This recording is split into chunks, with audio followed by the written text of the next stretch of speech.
Well, good afternoon, everyone, and welcome to today's webinar entitled The Aftershock of COVID-19, Generational Impacts on the Multifamily Industry. It is being presented by the National Apartment Association's Operations Committee. My name is James Campbell, and I'm the Senior Manager of Industry Relations with NAA. I want to welcome all our members in attendance. Thank you for joining us for this important topic. Before we get started, I want to go over a few housekeeping points. First, this presentation is being recorded and will be posted to our website and YouTube channel next week. You may then share this presentation with those colleagues and friends who are unable to attend in person. Second, we have a lot of time at the end for live questions and answers. You may type your questions into the Q&A or chat boxes at your screen, and we will share them with our presenters. Now, I'm very pleased to turn the presentation over to our host, Lee Rogers. Lee is Regional Vice President with JMG Realty Incorporated based in Orlando, where she's worked for nearly 3 decades. She has also chaired our Operations Subcommittee on COVID-19 and beyond, and is a member of the Apartment Association of Greater Orlando. Lee? Thank you, James, and welcome to our webinar. Today, we are pleased to have 3 senior executives present and discuss these once-in-a-lifetime disruptions to our industry and how this has affected property operations for us all. First, we'll have Michael B. Cohen, Vice President of Advisory Services for the CoStar Group. He is based out of Boston.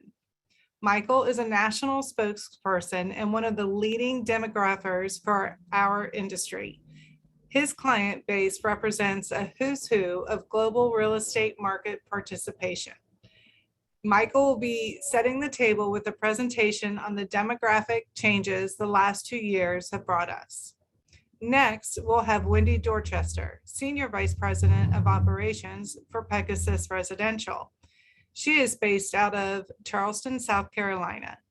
Wendy brings 30 years of experience across all facets of rental housing, including crafting and executing strategy to streamline operations and create a winning culture. She also chairs this year's Operations Committee. Wendy will be following up with changes she has witnessed with residents, organizational culture, and leasing. Next, we'll have Alexandra S. Jacque, Chief Operating Officer of Hayes Gibson Property Services. She is based out of Indianapolis. Alex manages and oversees all corporate and property operations for her company. She has also devoted years of distinguished service to NAA, including as chairman in 2013 and as president of NAA Educational Institute in 2008 and 2009. Alex will be following up with changes she has experienced with corporate models, properties, and residents. We are honored to have all 3 speakers join us today. Now, let me turn our program over to Michael. Lee, thanks very much, and it's a pleasure to join such an esteemed group of panelists today, and certainly want to thank the NAA for asking myself and CoStar Group to participate in today's webinar.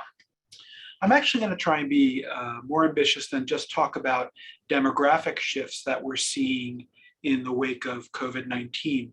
I'm going to talk about some of the fundamental shifts, some of the geographic shifts, and certainly allude to some of the amenity and unit shifts that we're seeing. But it is important to understand that the shifts that are taking place as a result of COVID are still unfolding. Some we have a clear sense on, some we don't. But if we go to the first slide, the first thing that is clear to us is that the multifamily market in the United States has really come back in earnest. In fact, as you can see, looking at 2021 is represented by the blue bars and the orange bars, the blue bars being demand or absorption, and the turquoise line being the vacancy rate. We saw a dramatic improvement in multifamily fundamentals.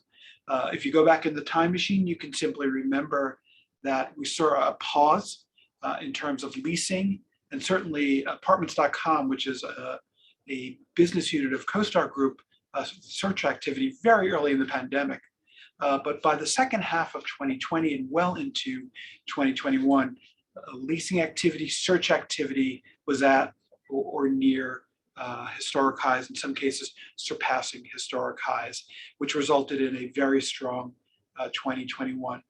And so fundamentals are as tight as they've been in quite some time.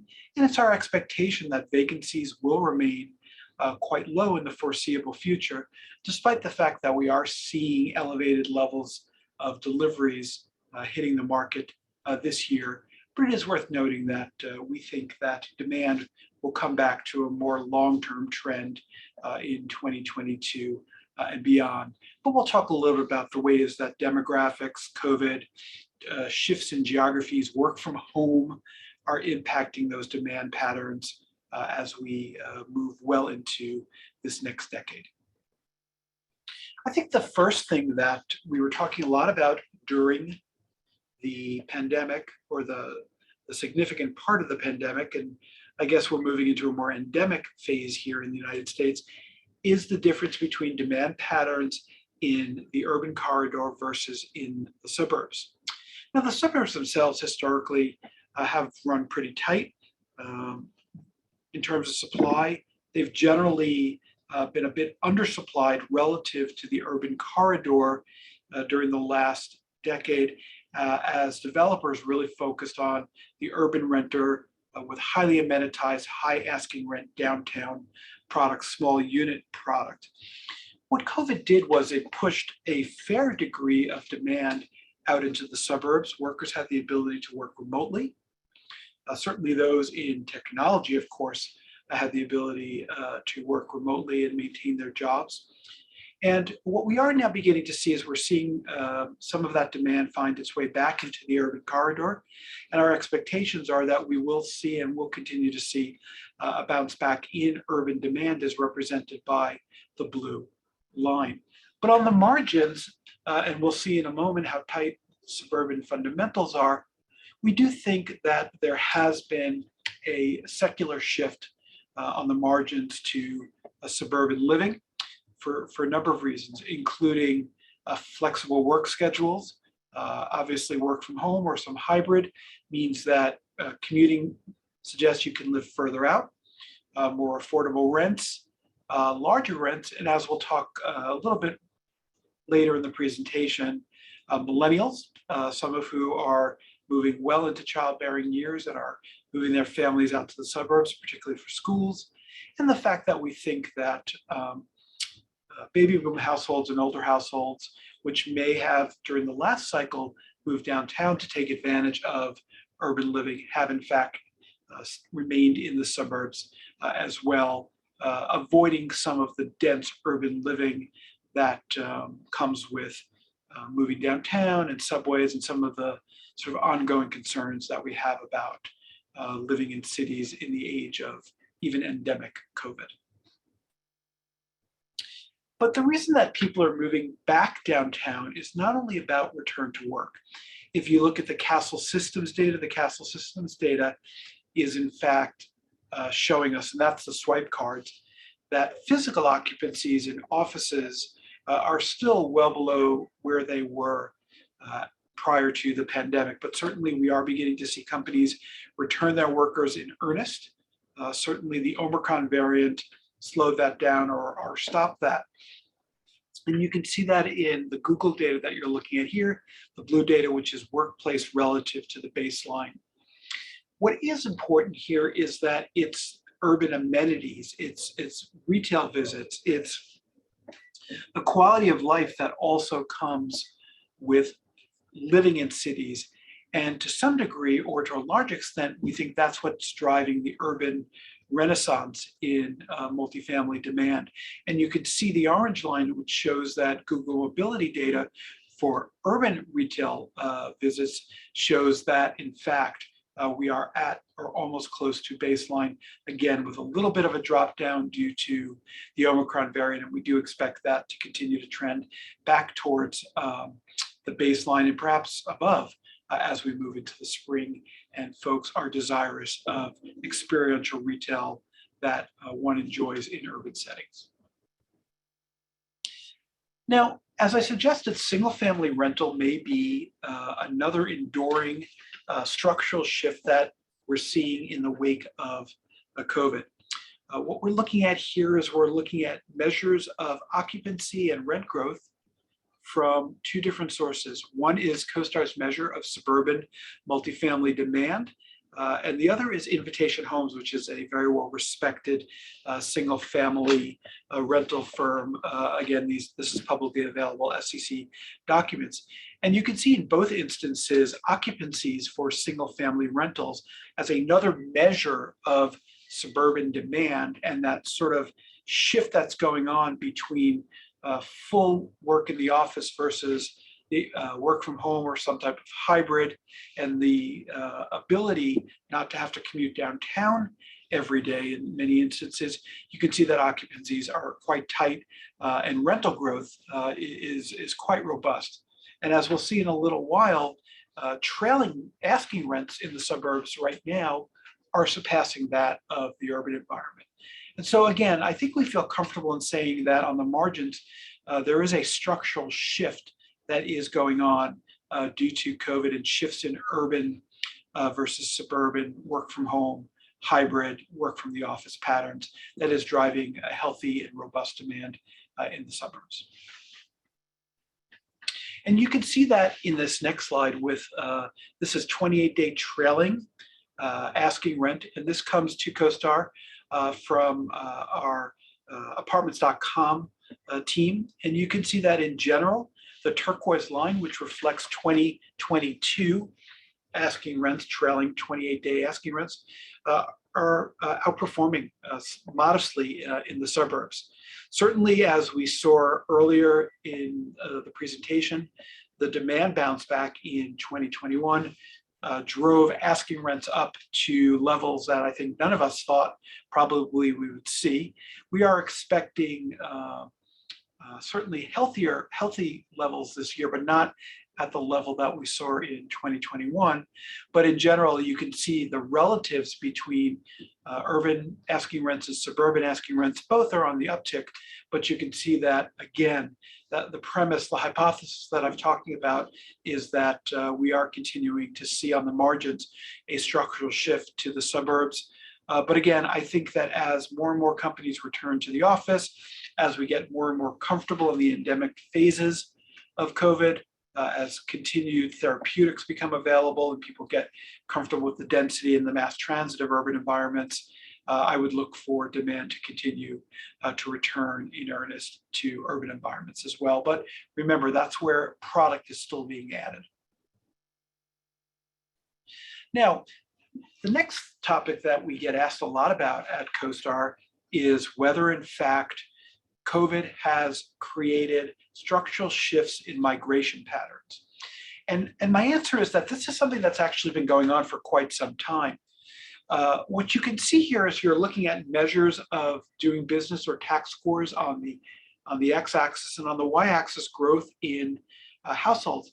And in general, we have been seeing good growth in the Sun Belt for quite some time. I'd suggest for a couple of business cycles now.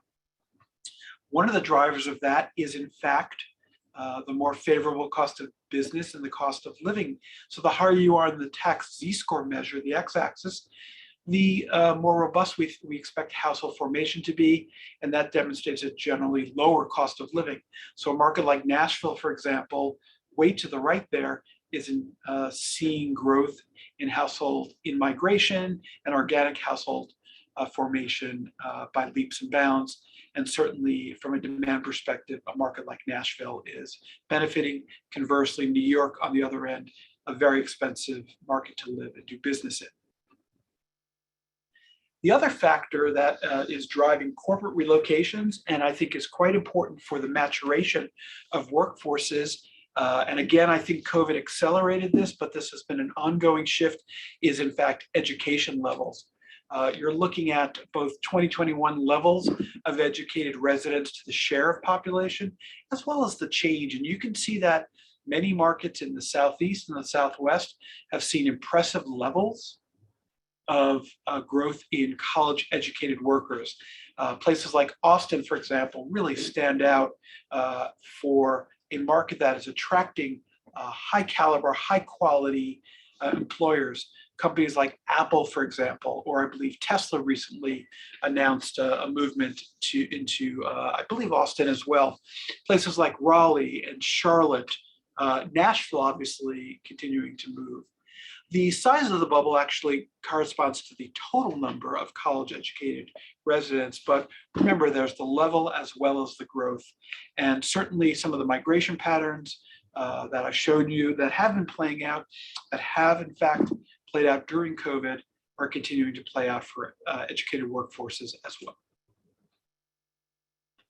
Now, very quickly, if we think about how underhoused the US is, we haven't really seen a dramatic shift in the level of getting back to the long-term average in terms of housing units in the United States. COVID really didn't impact that dramatically. Certainly by our estimates, the US is still an underhoused nation. To get back to the long-term relationship between those 20 years of age in the population as well as total housing units, we would need to build about 2.7 million additional housing units, whether it's single family or multifamily. And so certainly the near-term demand story for multifamily remains quite good. There is a range of numbers that you'll see on this. Again, one of the reasons that you're seeing a range is the fact that household formation, demographic growth, population growth in the United States has been moderating a bit, particularly as immigration has slowed down of late as well. We also have an aging population here in the United States as well, and that's sort of impacting various measures of how underhoused the US remains and how it will prospectively going into the latter part of this decade. The most underhoused region hasn't changed in the US during COVID, and that is the West. The West remains the most underhoused section, followed by the Northeast. You can see that other parts of the US have gotten a little bit tighter as well, particularly you can see the South. I think that's one of the bigger changes that we've seen given the good in migration into the South. But we've not seen much in the way of change in relatives in the last 2 years between rentership and ownership. The West still has the highest level of rentership as a percentage of total households and the lowest level of home ownership. In terms of median cost to rent versus median cost to own, I think what's really interesting, and this is certainly a cyclical shift and maybe a structural shift, is in fact the median cost to own. And you can see that the median cost to own actually dropped, that orange line, during the pandemic. It actually has now accelerated again dramatically, given the cost to own as home sales have increased dramatically. Home inventory has come down, mortgage rates are moving up, and you can see that spread between the median cost to own versus the median cost to rent. What's also interesting is, and this is a little bit of trailing data, and I think this trend probably will continue, is that we've seen an acceleration in wealthier households that have become renters. That's the top part of this chart. You can see 2013 versus 2019, and we have seen an increase in wealthier households that have become renters. To some degree, that is a function of highly amenitized product. It's also a function of renter by choice. In the city of Boston, where I live, I actually am a renter by choice, and renters more often are beginning to look like me as well. If we look at what we've seen between classes, and one of the reasons why we think that fundamentals have held up so well, particularly for workforce housing, what CoStar calls 1 to 3 star, what the industry might call Class B and Class C, is the eviction moratorium. Also the fact that we've not seen much in the way of additional supply for workforce housing. Again, most product that's been added, as well as generally what's coming to market has been for 4 and 5 star or Class A. And so as you can see, fundamentals during the pandemic for lower quality product, workforce housing, actually got even tighter, particularly workforce housing 3-star. To some degree, that was a function of the headwind for non-office workers who may have either lost their jobs or had to really take a careful look at household balance sheets. However, there was a lot of COVID-related stimulus that did help keep renters in their households, particularly the eviction moratorium. We might begin to see a little bit more churn now as these eviction moratoriums are rolling off, but you can see that relative delta between 4 and 5 star versus 3 down to 1 star, and you can see that that gap in vacancy is now starting to close. One of the cyclical shifts that we have seen, long-term cyclical shifts, is a much higher delta between vacancy rates, and I think one of the things that we are beginning to see is that that gap is now beginning to close as well. Now, it is worth noting that up until 2019, we actually were seeing rentership generally keep up, or I should say incomes generally keep up with growth in renter products. Certainly the level had gotten quite high, and we were hearing issues around rent control, and certainly in certain markets where rents had gotten quite elevated. But it is worth noting that this data tends to lag, but incomes actually were outgrowing rent growth near the end of the last cycle. But if we look at the next chart, we can see that the delta between the amount of rent that middle income or lower income households are spending on renting versus higher income households, structurally that hasn't changed much from a demographic or a rent versus income level. We still are seeing that households that are earning between $35,000 and $50,000 are spending a much higher share of their gross income on rent versus those who are earning greater than $150,000. So certainly look for developers to continue to target households greater than certainly $75,000 or more, given their ability to not only field higher asking rents, but certainly growth in asking rents. But certainly the need, the demand, the opportunity, given how tight fundamentals are for workforce housing, continues to be for workforce housing, but it's very hard to add product, and that hasn't really shifted much as a result of the pandemic. We haven't also seen much shift in the pandemic, and now as we move to a more endemic phase of the share of gross income spent by market. You can see that places like New York and Los Angeles, San Francisco still require a higher share of gross income relative to markets in, say, the Midwest, which require a much lower share.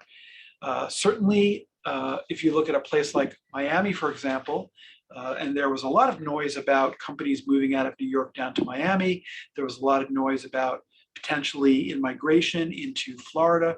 Again, Miami remains a relatively expensive place to rent compared to overall income levels. But markets that still continue to require the highest share of gross income, that hasn't shifted much. That's still the large coastal markets, including places like Orange County, San Diego, and certainly major cities on the East Coast and in coastal California. Finally, some quick comments on demographics, and then I'll briefly talk about some observations on amenities, and then I'll turn it over to my fellow panelists. One of the reasons that we are seeing a lower birth pattern, which we'll see in the next slide, is the fact that we continue to see an increase in men and women getting married at a later age. We've not seen a dramatic shift. You can see a little bit of a tick down in median age of first marriage, but overall, given high levels of student debt, We are, in fact, seeing men and women remain in the workforce longer. Certainly, women having children at a later age as well, I think, is another reason demographically we're seeing this long-term trend towards median age of first marriage. Certainly, that suggests that there's good demand for urban product. There's not quite the historical demographic factors overall for the millennial generation to move out to the suburbs. But it's important to understand that the millennial generation is a large generation, and even a share of that generation, which the leading edge is well into childbearing years now, and are in fact moving out to the suburbs. Some of that demand finding its way to home ownership, some of it finding its way to single family rental, certainly the desire to have some green space, the ability to live more remotely, as well as driving that suburban demand. So it's not just demographics, but I think that this is a long-term demographic trend that we've been watching. And certainly net, I think this is good for continued multifamily demand. The next slide is also, I think, relatively good for multifamily demand. It may suggest that it's not as historically good for suburban multifamily demand, but as I've been sort of talking about through this entire presentation, there are other structural factors that are contributing to the strength of suburban multifamily demand. We've actually seen a decline in the number of births for women in childbearing years here in the United States. In fact, I believe we're at or near some of the lowest levels in terms of live births for women in that particular age cohort. Now, again, that is a function of the prior slide, men and women getting married later. As we'll see in a moment, it's certainly expensive to have children. And certainly, I think that net, this continues to suggest a continued appetite for urban and first-ring suburban demand for multifamily product.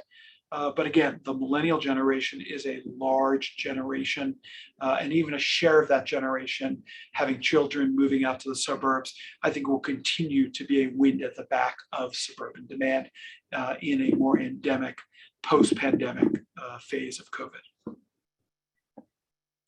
I would also say that the more affordable a market is, the greater the possibility that you're going to see growth in households as well as in children. Here we're just looking at the population below 20 relative to those in prime childbearing years. And the lower the cost of living in a market, the higher the share that you're going to see individuals below 20. So markets like Houston, for example, you can see it's a relatively affordable market, has a very higher share.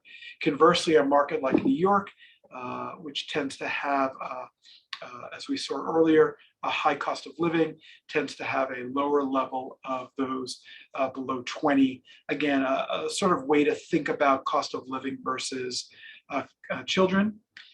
And I think what we've now found in the next slide is that in general, we are seeing that wealthier households are the ones who are certainly adding children at a greater than fair share of their share of the population, whereas households that generally are earning $50,000 and below are seeing lower levels of childbirth relative to their fair share.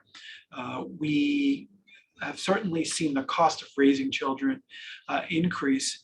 And certainly I think it's fair to say that you probably will see even more children in higher quality multifamily, given the fact that we have seen higher income households move in earnest into a multifamily as well. And that may ultimately impact some of the demand. Certainly, we're seeing a lot more strollers in my downtown building, but we're also seeing a lot more folks that also look like me as well, renters by choice, who like the flexibility of urban living. Finally, I'll just briefly talk about the job market. And if anyone's been paying attention, certainly it's an incredibly tight job market. Coming out of the pandemic has produced quite strong demand for hiring. But keeping up with inflation continues to be a bit of a challenge, and it's sort of on an inflation adjusted basis impacting the ability to withstand rent growth at this point. You can see that while we are seeing generally good wage gains on a year-over-year basis, particularly as leisure workers come back, relative to the level of CPI inflation, still we are seeing workers lose some inflation-adjusted buying power. And at the same time that we're seeing strong levels of inflation, we are in fact seeing record levels of openings, and certainly we're seeing a much higher level of leaving jobs and a pickup in hiring as well. But if we go to the next slide, again, I want to stress that while this recovery has been much faster than prior recoveries, if we go to the next slide, you can in fact see, again, I want to emphasize that on an inflation adjusted basis, here you're looking at a change in nominal and real earnings.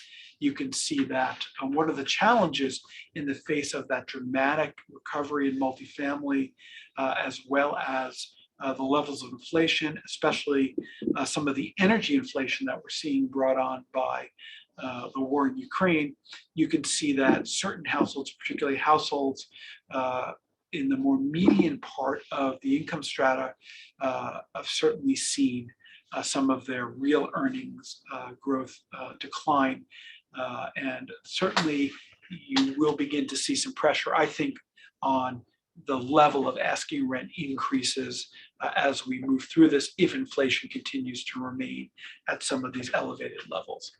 Finally, just to wrap up here, I just want to note in the last few slides that the shift to the suburbs had in fact been impacting starts on larger units. We have seen a little bit of a slowdown in that activity, but again, I do think that we will continue to see a move towards somewhat larger units, particularly as development shifts a bit to the suburbs. And then finally, if we look at just my last two slides on amenities, you can see that certain amenities have come back dramatically, things like a fitness center in terms of its increase in asking rents as people have gotten increasingly comfortable. And we've all put on a little weight. I'd say that's a cyclical, maybe not a structural situation from COVID, but you can see that fitness centers have really roared back. And then in my last slide, you can see that, again, fitness centers, roof terraces have really, on an incremental basis, added to asking rent growth or an incremental impact on asking rents. Not so much business centers as people really establish their own home offices, perhaps in that second bedroom as they rent certainly larger space. With that, I'm going to turn it over to my colleague, Wendy, for some additional comments. Wendy?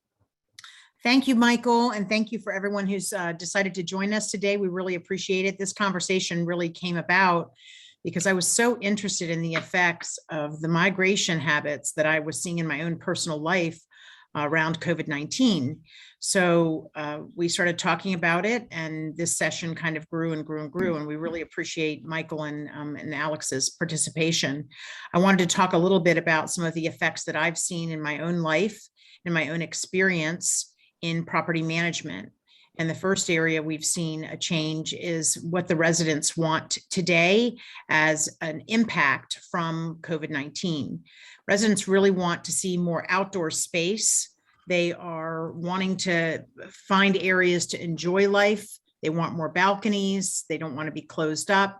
Now, even though we're seeing that this pandemic is turning more into an endemic and it's really calming down, I think that people that felt cramped up inside of spaces now are really realizing the value of being able to be outdoors. I even have developers that are adding things such as outdoor amphitheaters and ways to gather people in outdoor areas.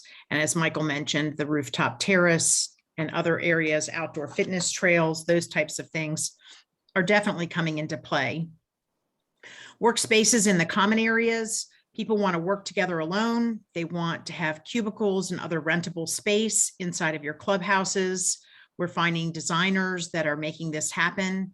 because we are also finding that more people are working from home and being able to have either a new job where they're working from home or a hybrid approach to working from home. And they don't want to necessarily be just inside of their apartment home. They want to be able to carry that out into the environment of the community. So workspaces in the units may also change in future developments. I know that back in the 80s and 90s, we had built-in desk units inside of apartment homes, and we may see that return, or some kind of ability to have that kind of fit into the wall. So we're seeing some of that in the developments. As far as looking at the landscape, our competitors out there in this space, we're seeing more single-family rentals in the space, and that's been cropping up over the last several years. They've definitely gone from a shadow market to definitely a competitor.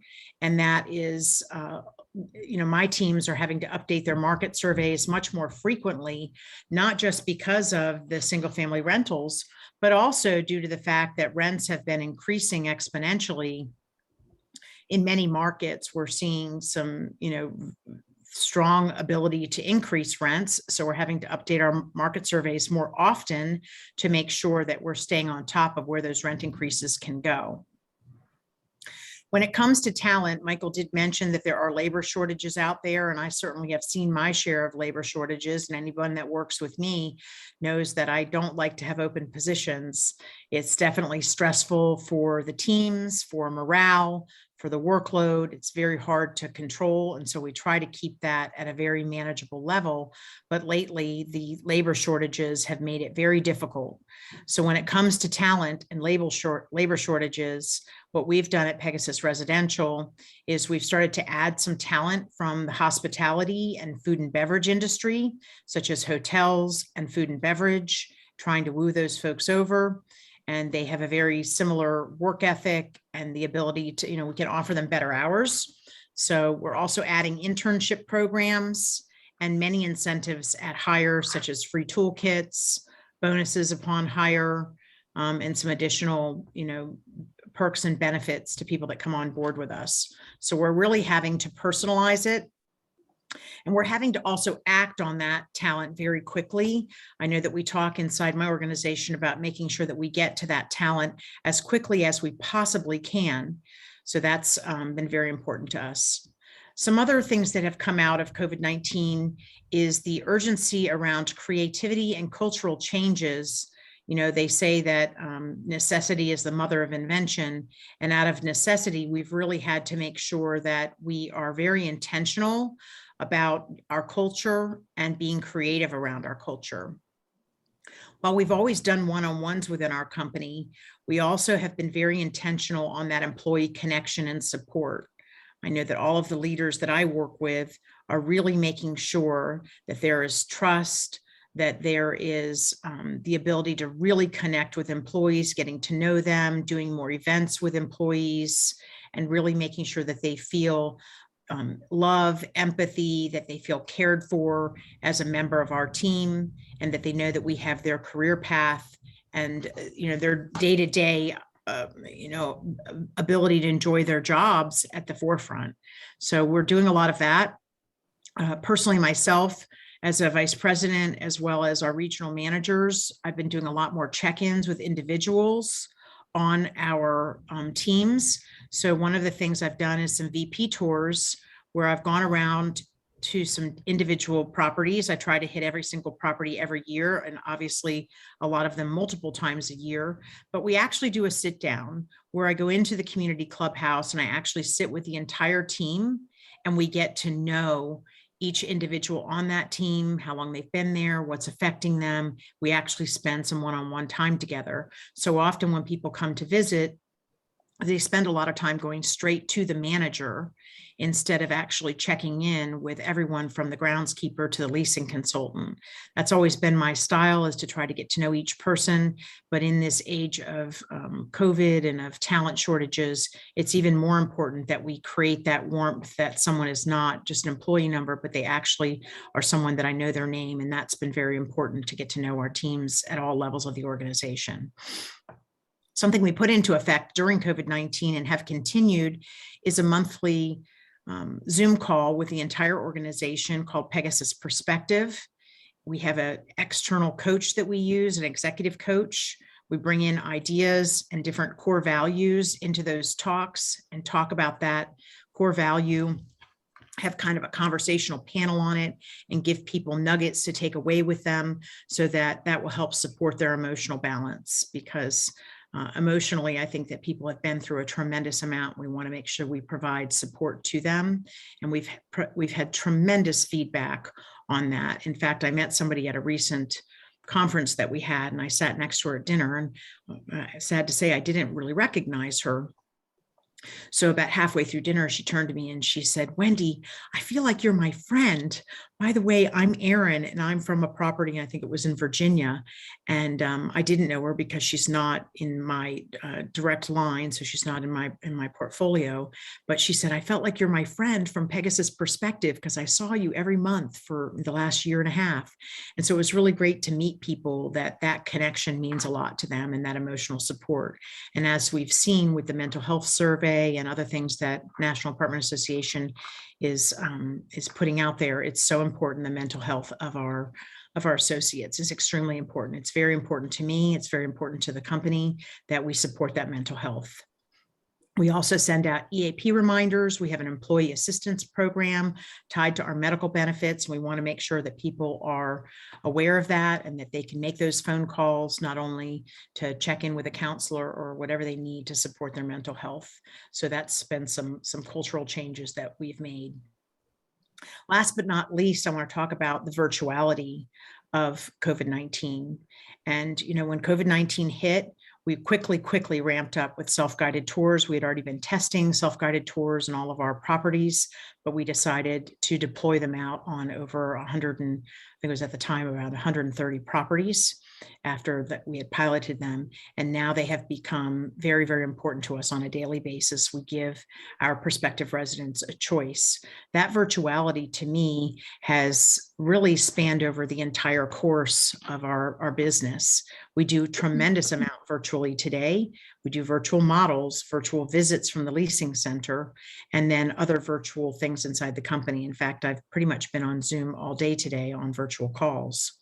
Some different changes for us at the regional manager level is that we actually took a look at our regional managers and their travel, and we did a point system based on the difficulty of the property, what it had going on, whether it had renovations, whether it had a resident profile that was a little bit more needy, whether it was an older property, a younger property, what were the needs of that property? And then what were the needs to need to travel there? Because before COVID, it was like, you need to be out on your properties 3 weeks a month. Well, during COVID, we really reduced that travel. And so then we took a look and said, do we really need to be on the properties all the time? Or can we make our visits more meaningful and then have other visits that we can do virtually? We can do FaceTime or Zoom actual visits with clients. So that the changes that we made through the virtuality of it all with the way that we travel to our properties has definitely changed. And I think that's going to be a lasting change that we see. We don't want to be in a meeting just to be in a meeting, no more than we want to have a site visit just to have a site visit. We want to make sure that what we do is intentional and meaningful. And the last thing that really changed was we had one client prior to COVID that did Zoom client visits all the time. He just loved to do Zoom client visits and, show me the model, show me that unit. And he did it all the time. Well, now we have clients that want to do that today. And so we have continued that practice, especially if they're traveling from long distance, although we still do recommend some definitely in-person visits, and we do that quite frequently as well. So we've really had quite a few changes that have been lasting effects on our business, and we've been able to embrace them and really incorporate them into everyday life at Pegasus Residential, and I think we're better for it. I have found that there are a lot more blessings of COVID than I ever really realized in my own personal life as well as in my business life. So I'm thrilled to be talking today about what the lasting effects of COVID have been on our business. And I think that we're better for it. I'm going to turn it over now to my friend and colleague, Alex Jacu, and she's going to bring us home with her insight on how COVID-19 has affected her business life. So Alex, take it away. Thanks, Wendy. Good afternoon, everyone. I'm going to look at the COVID impact from a slightly different perspective. I think Wendy's had some wonderful information about the shifts that we've had to make from the site level perspective. And I want to talk a little bit about what it means to run a company in the COVID environment and with lots of the other kinds of changes that we've had to anticipate. Next slide, please.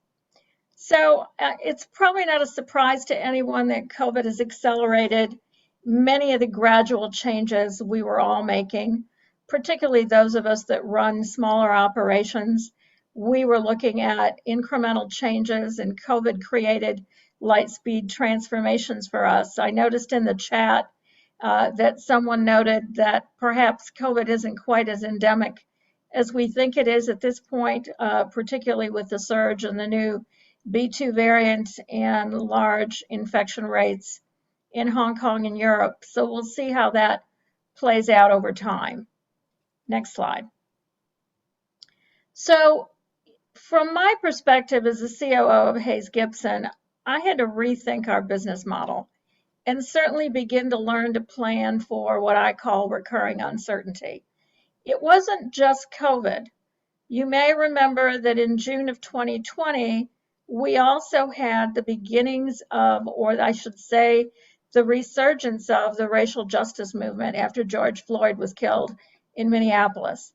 So we not only had to contend with the uncertainty of COVID, but the stresses placed on our workforce of the racial tensions that were burgeoning in the country, and to be able to provide support for our employees.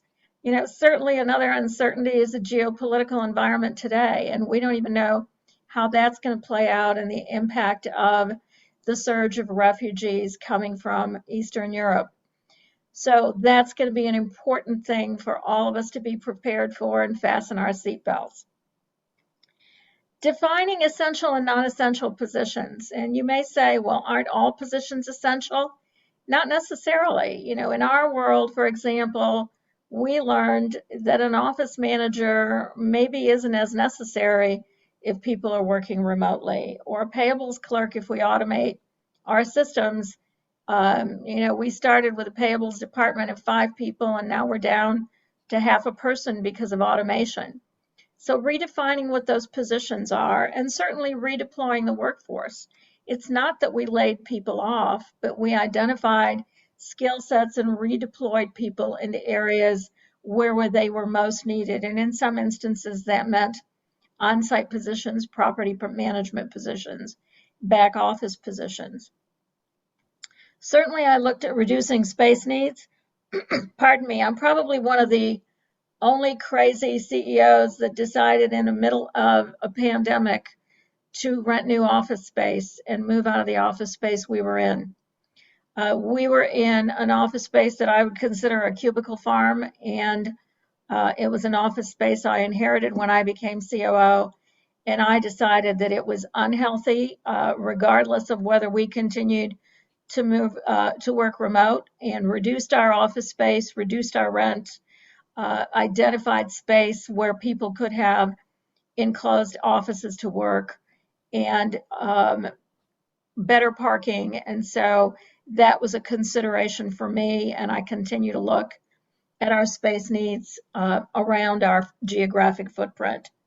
Certainly the automation of processes, I won't dwell on that because we've all worked on that both at the corporate level and at the site level, but more importantly, looking at whether we needed to be doing certain functions in-house or outsourcing some of our back office functions.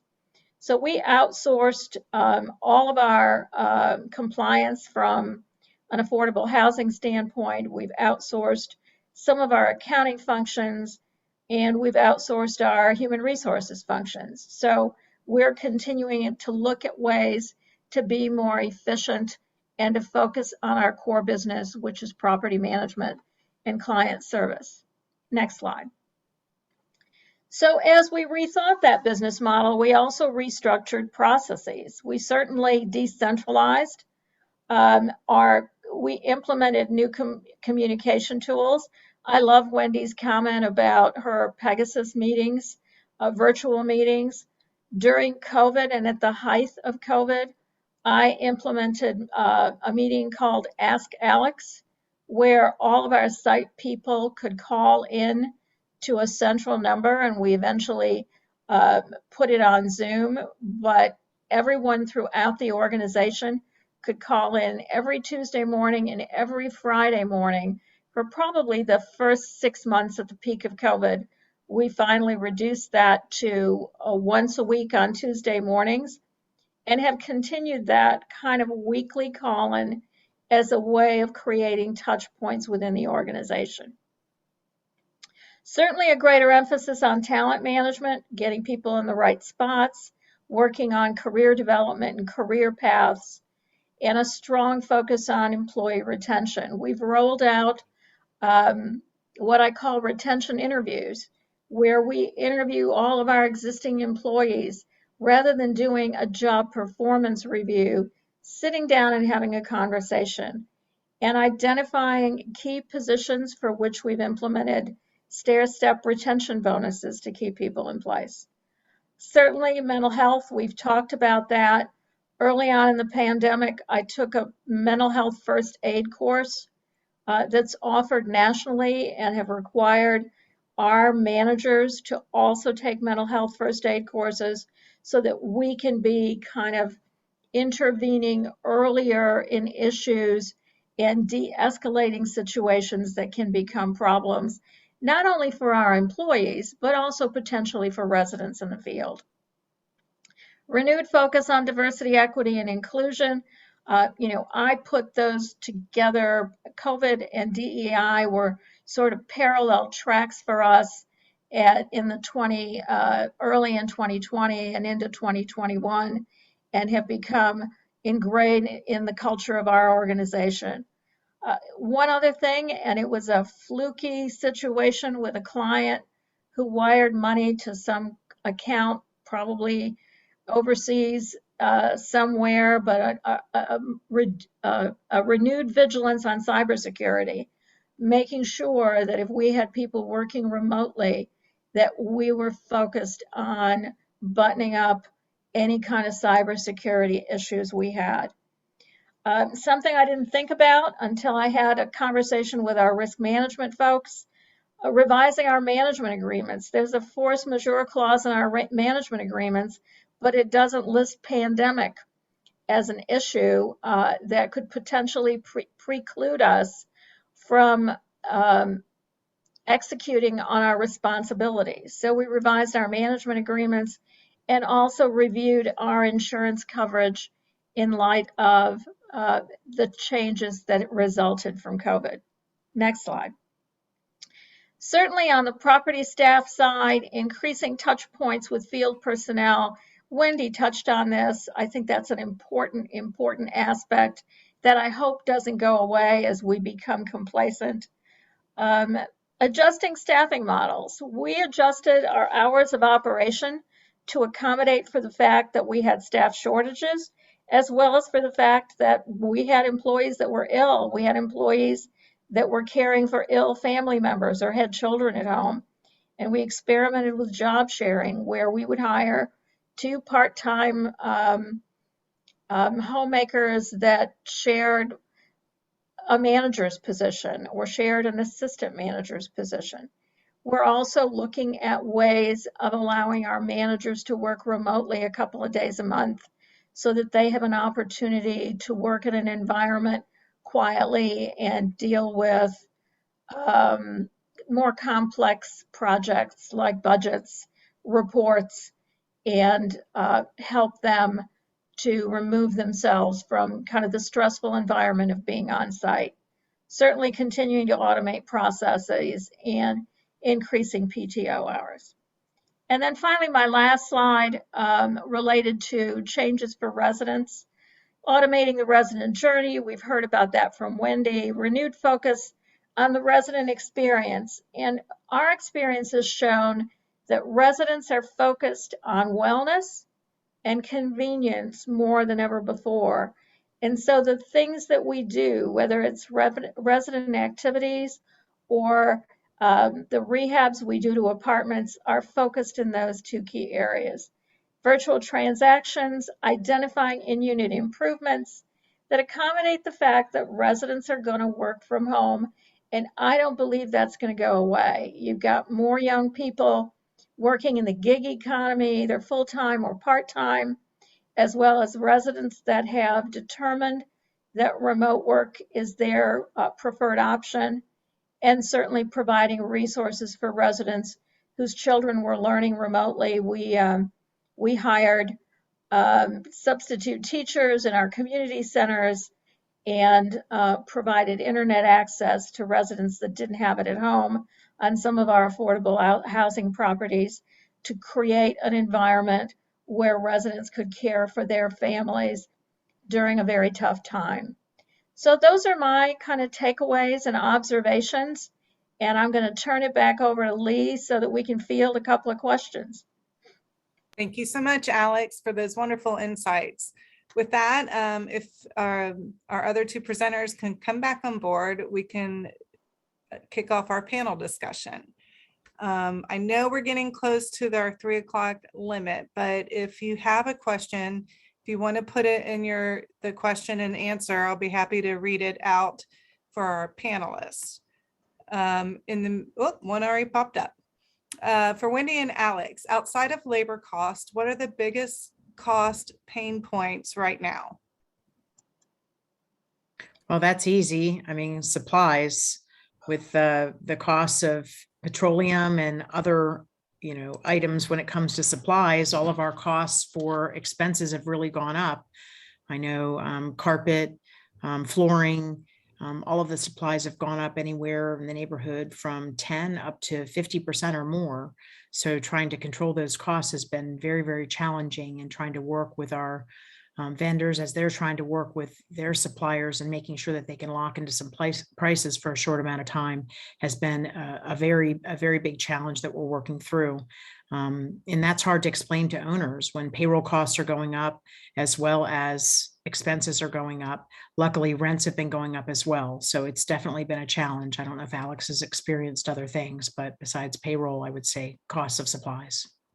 Yeah, supplies, absolutely, particularly where we're doing value add rehabs and trying to stage rehabs. And we're doing a value add rehab on a tax credit property in Cincinnati right now, where we're physically moving residents out of units. And we had a pretty good system set up where we could get them out of their units for 2 weeks and put them in what we called a staycation unit on property, and then move them back in again. But we can't promise 2 weeks anymore because it depends on whether the drywall gets delivered, whether the appliances get delivered, and we've tried to warehouse and stockpile, but those are very difficult. Insurance is probably the other big increase in cost. I manage our risk management program, and as I look at our insurance premiums and as I look at policies renewing, and trying to help clients by putting them in our master policy, we're seeing huge increases in insurance. And I suspect we're also going to have to pay very close attention to property taxes, because as municipalities have reduced revenues from sales tax and people working downtown and all kinds of other things, I think there's going to be pressure on raising real estate taxes, and we're seeing some of that in our municipalities also. Agree with that. Agreed as well. We had a question that can we get some of this material to keep? I believe James had mentioned that it'll be on the YouTube channel next week, as well as the NAA website. So be on the lookout for that, Chelsea. And Susan asked, what are we doing for the elderly residents who need to be masked? Do you have any insight, Alex or Wendy? Sure, I'll jump on that since we manage a lot of affordable housing and elderly buildings and people with disabilities. We still require our staff to be masked at our elderly properties, and we require our maintenance people to be masked when we go into an elderly residence unit to do service, and are very cognizant of those issues. We published a whole kind of handbook of resident activities that allowed seniors to continue to social distance, but still be engaged both mentally and physically on our properties. And I'm happy to share those resources with anybody on this webinar. But we have been very, very, very focused on that. Susan's saying these are high-end properties with the elderly. I'm talking about affordable properties. We don't manage full-service retirement communities or high-end elderly, but I think the protocol is the same. If elderly are masked, then we respond accordingly for their protection and provide whatever services we can. I would agree with that. And we have a few senior properties that tend to be a little bit on the higher end. And everything that Alex said would apply to those as well. It's really about respecting them and making sure that we're acting accordingly and wearing our masks around them and having events where that's the norm and not the exception, just whatever they're comfortable with. I think those are great points. I know we have done some virtual events as well for the elderly. Are there any other questions or comments for us? Can I ask a very quick question of Michael?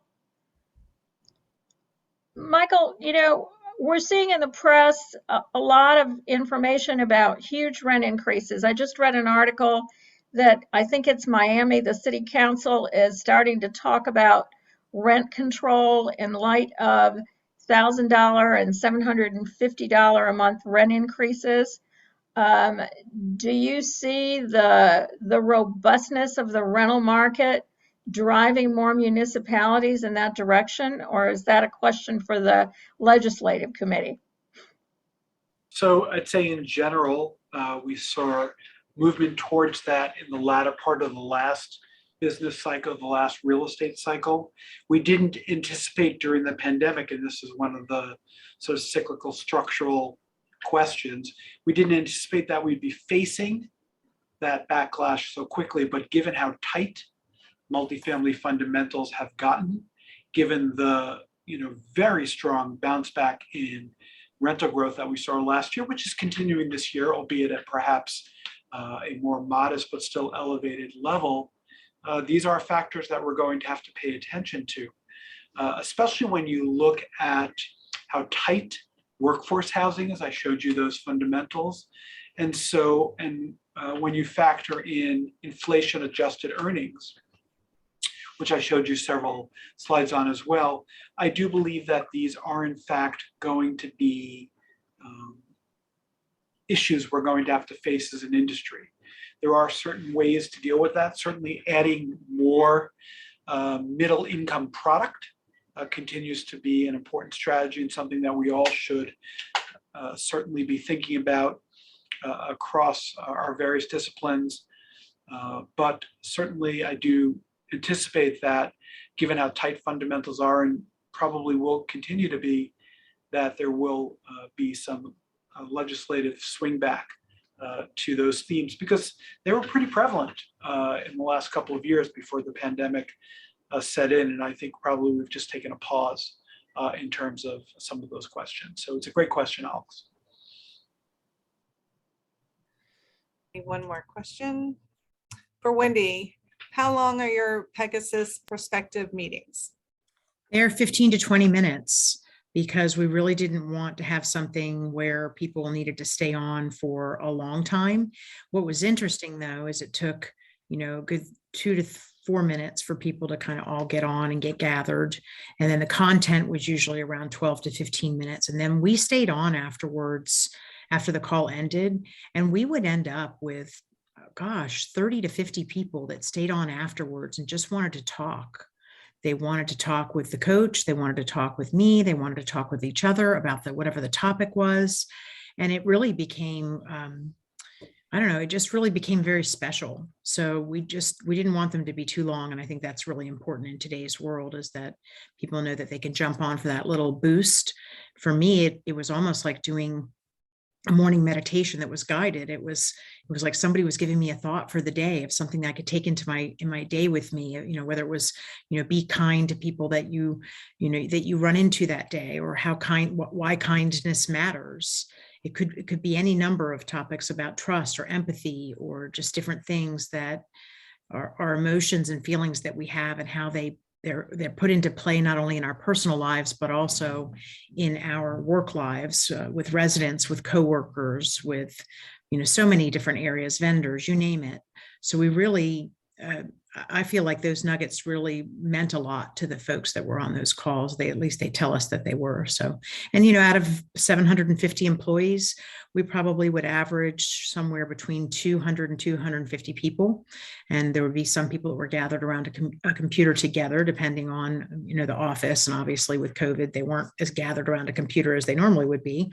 But we really did find that a lot of people joined. And I think that type of percentage, we were very happy with. Some people might say, well, gosh, I would have thought you would have had, half the staff or more, but that doesn't always work out for people's schedules. So we also recorded them, and we put them on a Vimeo channel, as well as our Pegasus employee app that we have, that they could access at any time as well.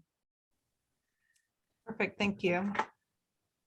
James, I will turn it back over to you. Well, terrific, Lee, and thank you once more to our presenters for really an outstanding webinar. Great insights, great detail, great everything. So many, many thanks. Now, for additional resources, NAA maintains an online portal for its many offerings and operations solutions for the rental housing industry. The URL is featured below, but I especially wish to highlight NAA Anonymous Mental Health Survey. We've partnered with researchers Swift Money to conduct the first of its kind national survey for the rental housing industry on employee mental and emotional health. Our first survey in late 2021 was so successful that we are rerunning it again, starting actually right now through April 15th. So please visit this website for how your organization can participate in the survey. And while you're there, you can also read the white paper and view the webinar, both of which detail the important findings from last year's survey. Finally, if you've enjoyed today's webinar and would like to view more, you can always visit our YouTube channel for those many NAA webinars that are now viewable on demand. The URL is featured below. And again, I wish to thank everyone for participating. Michael, Wendy, Alex, Lee, fantastic, all four. And of course, thank you to our audience. We value your membership and appreciate your attendance. Have a great afternoon. Thank you. Thanks, everyone. Thanks, Michael, Alex, James, Lee. You guys are amazing. Thank you. Bye-bye.